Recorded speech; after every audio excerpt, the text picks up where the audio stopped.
Now tuned into the greatest. The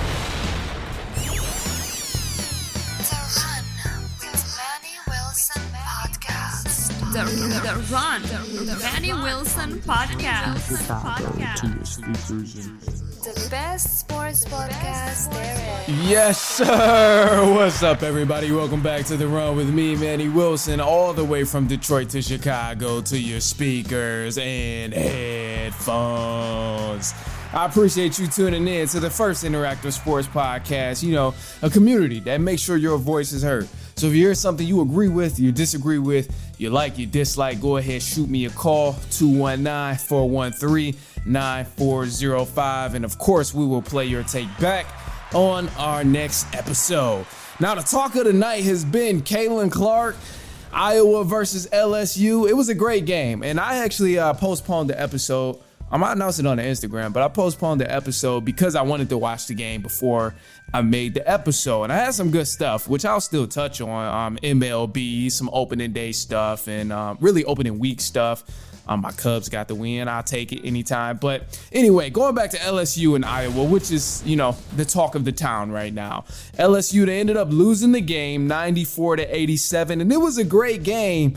And really the story was, how can you stop Caitlin Clark? Because, she had herself a monstrous game in this win here, bro. Caitlin Clark finished with 41 points, 12 assists, and 7 rebounds. And, man, she clearly dominated the entire game, bro. She lit Haley Van Lith up, bro. And it was crazy to watch because Haley didn't do a bad job defending her. Like, it was a pretty good job that she did guarding her, but it's not much you can do when you're guarding Caitlin Clark. And ultimately too, I think this was just really good basketball from both ends. I witnessed LSU have some great basketball. I witnessed Iowa play a lot of great basketball as well. And this is probably the best basketball that I've watched the entire March Madness, truth be told, bro. So, it was definitely a dope game. One of the things, too, that's interesting, though, even though LSU lost, I kind of put this blame on Kim Mulkey, bro. I kind of give her the blame for why LSU ended up losing this game because obviously Caitlin Clark, she had herself a game. She went off. She did her thing. But one of the things that bothered my soul when watching this was the fact that the way LSU defended the screens was just not a way that was really going to get you a win. You pretty much allowed Caitlin Clark to go off and have extra room to shoot a three-pointer because you decided to go under each screen. So if someone came over there, they set a pick, and Caitlin Clark goes around the pick, you're supposed to fight through that. Leave her with as little space as possible to possibly get a shot off. But for some reason, LSU decided, all right, we're going to give her some space and we're going to go underneath the screen as if Caitlin Clark can't shoot that shit from deep, bro. And that's exactly what happened because she was knocking down 3 after 3 after 3 after 3 after 3 after 3. It happened, especially in that third quarter because that was the huge momentum shift. That was the deciding factor in terms of, is Iowa going to continue to keep a comfortable lead in this game? That was when we really seen the dynamic of the entire game shift because Caitlin Clark kept getting these deep bomb threes. They're like a bunch of weights just being tossed on you every time she hits a three. It's a dagger each time, whether it's a dagger in the middle, like in a literal sense of the game of crunch time or not. Either way, it's going to be a huge weight on your team. And then also, too, one of the other things I noticed that I blame Kim Mulkey for is the offensive end. Now, LSU, they started off the game. It was fairly solid. I thought, the way they handled themselves early on in the game of getting the ball down low, getting these easy buckets, creating these open shots and stuff, taking advantage of open threes. I thought that was a great game plan. But at some point down the line, and I want to say it was around that third quarter, that's kind of when it got a little stagnant for LSU. That's when that whole game plan on the offensive end turned to, okay, let's get the easiest shot selection to let's let Angel Reese play 1v1. And that's cool to an extent. That's fine to an extent. Once 1v1 isn't working anymore, you need to look somewhere else. You need to do something else. You need to cook something up. But I watched LSU feed Angel Reese the ball in the post about 50 times, play after play after play. And it's like, okay, Iowa's in the zone. Clearly, you're not going to be able to score down low when it's 4 people surrounding her. Like, you got to figure something else out. You got to get some easier shots. You got to run a play, maybe stop and pop on a mid-range, find a person in the middle at the free throw line to get an easy bucket. And I mean, some of these things happen, but during crucial stretches of the game, I did not watch this. I did not see this happen. And it was a lot of turnovers that was going on as well on LSU's behalf. So, that was a thing that bothered me. So outside of Caitlin Clark doing her thing, it's not much you can do about that. But one of the things you could have done about that was send some double teams. I didn't see Kim Walkley send any double teams. I didn't see any traps. I didn't see the whole team shift their focus to Caitlin Clark at any point in the game, even though she was tearing them up. I didn't witness that. And I give credit to Iowa as well, because they had two other players on the team that put up 20 plus points, which is dope. And that's something that's needed if they're going to go on to that next level. But ultimately, I think this was a huge game, and it was a great game. I loved the game that it turned out to be. Iowa, they played better today and they won. They earned this win.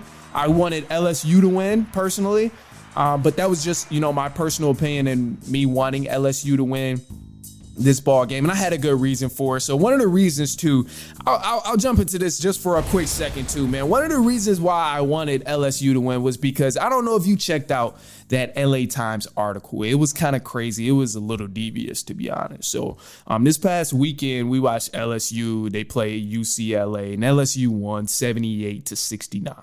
It was an insane article that Kim Walkley talked about being prepared from the LA Times by a specific reporter. She said they were waiting to release this article at a crucial moment, and they just couldn't wait to release it. And she already said it was going to be some nasty stuff coming out the article. But when this actually dropped, it shifted. It was wild. I mean, LA Times ended up changing the article. So I have some stuff from the original of what was originally said in this article, because it was nasty, bro. And it made me want to cheer for LSU even more, because these are 18 to 22-year-old women, bro. Like that, it's crazy to put them in this mixing pot and put this label on them that's so far away from reality. So this is what the article said. He wrote, "Do you prefer America's sweethearts or dirty debutantes? Milk and cookies or Louisiana hot sauce?" And then the last remark he used as a reference for UCLA versus LSU was, "This is a battle of good versus evil, with LSU being quote unquote the villain." This was wild. And I'm like, okay, if you don't like Kim Walkley, then talk about Kim Walkley, but you don't have to insult everybody's character on the team. And I'm like, bro, you don't even know everyone on the team enough to say that. And like, one of the things that really bothered me, and I didn't know some of this stuff too, but I looked into it. The debutantes, oh my gosh, the dirty debutantes insult was insane to me, because I didn't know what this was, bro. I had to look it up. Because I'm like, okay, that's kind of a crazy comparison. You say UCLA is America's sweethearts and then dirty debutantes. I'm like, damn, I don't really know what that was, truth being told, but I looked it up. If you look it up, you're going to probably see the same thing. When I searched dirty debutantes up, some shit from Pornhub came up, and it was pretty much like casting, bro. It's like casting or like selling sex and stuff like that. And I'm like, bro, that's just wild to say that about a group of young women who are not doing anything in that manner. Like, how can you find yourself to writing something like that? To me, if you're a sports reporter and this is the type of stuff you're writing about with this much biases in your writing, it's clear that there's a lot of prejudice. It's clear that there's a lot of hatred toward the black women on LSU's team and Kim Walkley's success. So, I'm like, how the hell did they even let this go out? Bro is in the game for all of the wrong reasons. He needs to go into politics if that's the case. If you're going to really be insulted by someone's success or a group of women who are just embracing the game of basketball and embracing themselves in all their different unique ways, doing nothing that's, exposing themselves anywhere near a dirty debutante. Like, it was crazy to me to watch this and see this article. So when I was looking at this and I'm reading it, I'm like, bro shouldn't even be writing at this point for sports, because it has nothing to do about the UCLA LSU game. It has nothing to do about the character of Kim Walkley and how she is as a person. And it has nothing at all to do with the realistic version of the player's characteristic. So to me, I'm like, bro, that was wild. So this made me cheer for LSU's basketball team even more.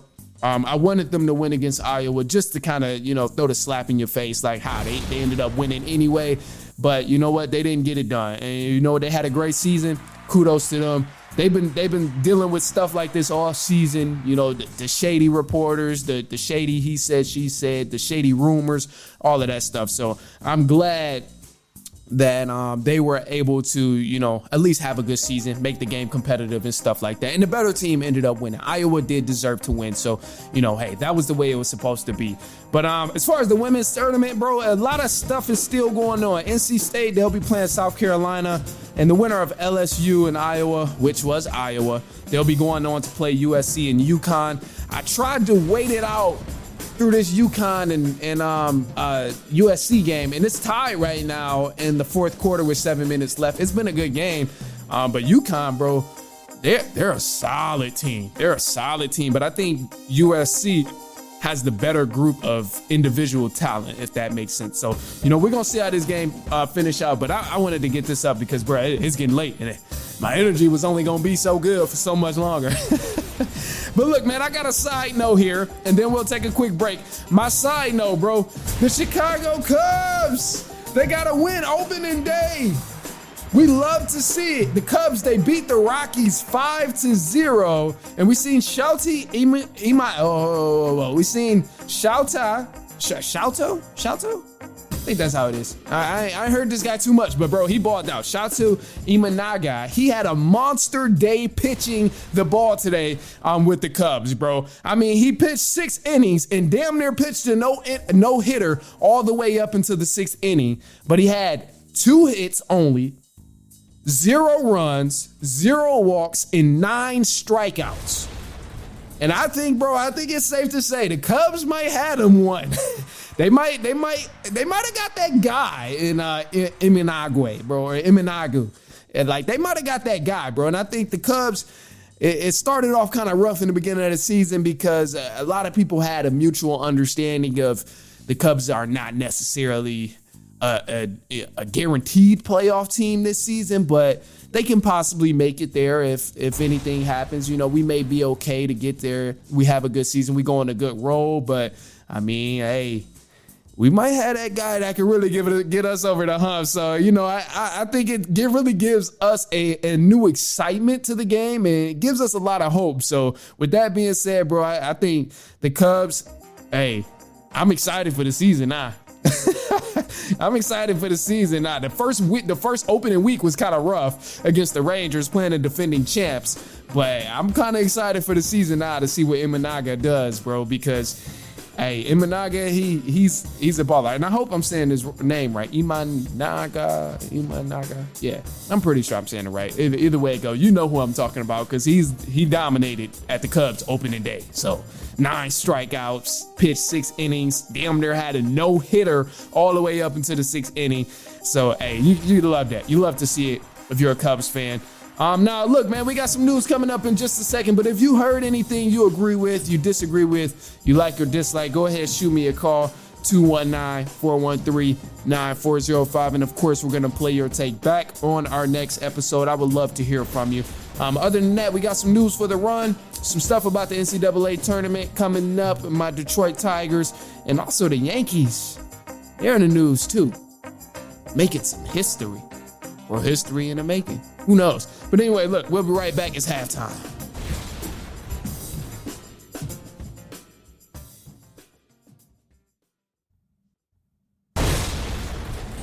All right, let's get into it. News for the run. Starting off in the NCAA tournament, the Final Four for the men's is set as well. You got NC State back again, both men's and women, which is incredible. But for the men specifically, NC State will be playing Purdue, and Alabama will be going against UConn. Now, I'm hoping to see Alabama win this ball game because I watched them all season long. I watched them in the tournament. They've been playing great, but I'm a little biased here because the coach that they have, he also coached in my district. He coached with the Romulus Eagles, bro. Shout out to them, man. And they were dogs at that time. It was more so when my brother was in high school, so I was watching him get his head cracked by the Romulus Eagles at the time. But boy, hey, man, he had them boys nice. That was probably the first time I've ever seen guys really like dunk a basketball with ease. I was younger at the time too, but that was like, man, hey, it was a dope time. That was probably the first time I seen some real athletes go up and grab the ball from alley-oops and really get freaky with dunking the ball. But other than that, though, I think Alabama is a very streaky team. They played great against Clemson, and if they can continue to shoot the way they did against Clemson, I think they got a bright future ahead of them playing against UConn. But the thing is, you can kind of say all of those things about UConn as well from the way they've been playing and smacking teams lately. So, hey, it's a great matchup. I'm excited for that. Now, South Carolina's women team, they've advanced to 4 straight Final Fours, and they still remain undefeated after beating Oregon State over the weekend. So I want to give a quick shout out to Dawn Staley, man. She has been killing it over there. That is a great program that they have over there at South Carolina for the women's team. And my Detroit Tigers, we had a great opening week. We finished 3-0. I don't know how long it will last, truth be told. We kind of got a lot of talent, but the thing here that scares me is we don't have that much experience. It's a lot of young guys on this team. And the Tigers, I think in the future, like maybe next 3 to 4 or 5 years, okay, we'll probably be dangerous. We'll probably be a team to worry about. But as of right now, I'm trying to just enjoy the wins that we have, because I don't know how long this is going to last with us being so young and, starting off this way. We don't really have that much going on for us. But, I mean, we got some good young talent. So I'll take it right now. Now, the Astros pitcher tonight, Ronald Blanco, he finished the game with a no-hitter. It was crazy. This is only his 8th start of his career, and Blanco is also the first in 2024 to pitch a no-hitter. So, I mean, this was dope, man. They played the Blue Jays. They smacked up on the Blue Jays 10-0.